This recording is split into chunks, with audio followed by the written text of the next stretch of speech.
हिंदुस्तान में इतना धन संपत्ति है कैसे? लॉर्ड मैकाले कहता है कि इसका कारण है उसकी शिक्षा व्यवस्था। कहा कि हिंदुस्तान की शिक्षा व्यवस्था कैसी है? कहा कि हिंदुस्तान में 7,32,000 गांव हैं। 7,32,000। उन 7,32,000 गांवों में सब में 7,32,000 गुरुकुल है। बोला गुरुकुल क्या होता है? बोला कि जैसे आपके यहाँ स्कूल होता है वो हिंदुस्तान में गुरुकुल कहते हैं। कहते हैं अच्छा वहां पर कैसे पढ़ाई होती है जरा बताना। लॉर्ड मैकाले कहता है कि दक्षिण भारत में 100% साक्षरता है, पश्चिम भारत में 98% साक्षरता है, उत्तर भारत में 95% साक्षरता है, मध्य भारत में 87% साक्षरता है। मिला जुला करके हिंदुस्तान 100% साक्षर है। ये 191 साल पहले 1835 की मैं बात कर रहा हूं। तो एक अंग्रेज सांसद ने कहा कि अच्छा बताओ इंग्लैंड के भी क्या स्थिति है? उसने कहा कि इंग्लैंड की स्थिति तो शिक्षा मंत्री बताएंगे। शिक्षा मंत्री रिपोर्ट देता है उसमें पार्लियामेंट में कि इंग्लैंड में मात्र साक्षरता दर 1835 में 17% था। कितना था? 17%। जब हिंदुस्तान में उस समय 100% साक्षरता दर था।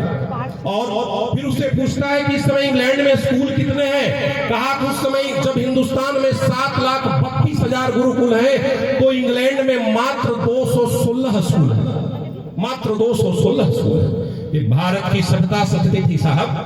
लॉर्ड मैकाले ने कहा कि हिंदुस्तान में सभी, चाहे वो वहां पर 4 वर्णों में बैठे हुए ब्राह्मण हो, वैश्य हो, क्षत्रिय हो, शूद्र हो, सभी को पढ़ने की पूरी व्यवस्था है। बोला अच्छा बताओ वहां पढ़ाई क्या होती है?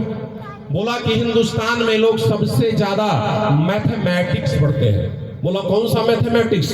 जो इंग्लैंड में कॉमर्शियल मैथ है वो? बोला नहीं, हिंदुस्तान में लोग वैदिक मैथ पढ़ते हैं। कौन सा मैथ पढ़ते हैं? वैदिक मैथ पढ़ते हैं।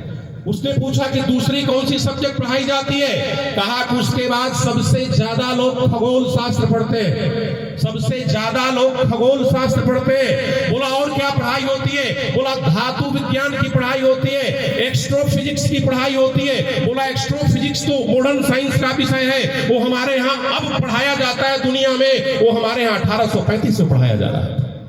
बोला और क्या पढ़ाई होती है? बोला कि वहां 18 प्रकार के कारीगरी सिखाई जाती है। वो शिल्पीकार कोई बांस का काम करता है, कोई मिट्टी का काम करता है, कोई लोहे का काम करता है, कोई सुनार का काम करता है। ये सारी बातें लॉर्ड मैकाले इंग्लैंड की पार्लियामेंट में खड़ा होकर के कह रहा है।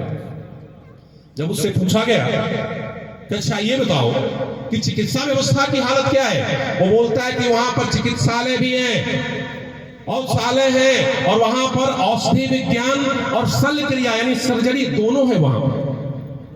आप समझ सकते हो। अभी जो स्वामी जी कह रहे थे कि हमारे इतिहास को कुछ बताया ही नहीं गया, हमें भी वैसे ही पढ़ाया गया। हमें कहा गया 1905 में राइट ब्रदर्स ने वायुयान का आविष्कार किया, लेकिन ये झूठ है। ये हमारे आज वो पुस्तक उपलब्ध है, महर्षि भारद्वाज ने पुस्तक लिखी है विमानन शास्त्र। उस विमानन शास्त्र में 500 प्रकार की विमान बनाने की विधियां बताई गई है। और महाराष्ट्र के एक संत थे शिवकर बापूजी, तल बड़े वैज्ञानिक थे। उन्होंने 1895 में बिना पायलट के हवाई जहाज को रिमोट से उड़ा के उतार लिया था। उनके तकनीक को राइट ब्रदर्स ने चुराया और वो उसको कॉपीराइट कहते हैं, करवा करके कहते हैं 1905 में वायुयान का आविष्कार।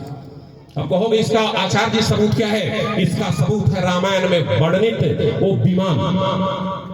रामायण में वर्णित विमान इसका सबूत है। आप कहेंगे आपकी शिक्षा व्यवस्था का क्या सबूत है? मैं शिक्षा व्यवस्था का सबूत कहूंगा बिहार में वो अवस्थित नालंदा विश्वविद्यालय, बिहार में भागलपुर में अवस्थित वो विक्रमशिला विश्वविद्यालय, अखंड भारत का हिस्सा वो पाकिस्तान में तक्षशिला यूनिवर्सिटी। इसका प्रमाण है कि हिंदुस्तान में सब कुछ था, लेकिन हमारी संस्कृति को इस प्रकार से रौंदा गया, इस प्रकार से वो किया गया। हमें भी बताया गया। हम जब पॉलिटिकल साइंस से पटना यूनिवर्सिटी में एमए कर रहे थे तो हमारी प्रोफेसर ने कहा कि जो प्लेटो है, क्योंकि उसको प्लेटो को यूरोप में उतने मानता है ईसा मसीह के बाद।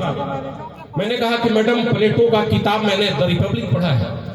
द रिपब्लिक में प्लेटो लिखता है कि शिक्षा व्यवस्था सिर्फ संप्रभु लोगों के लिए।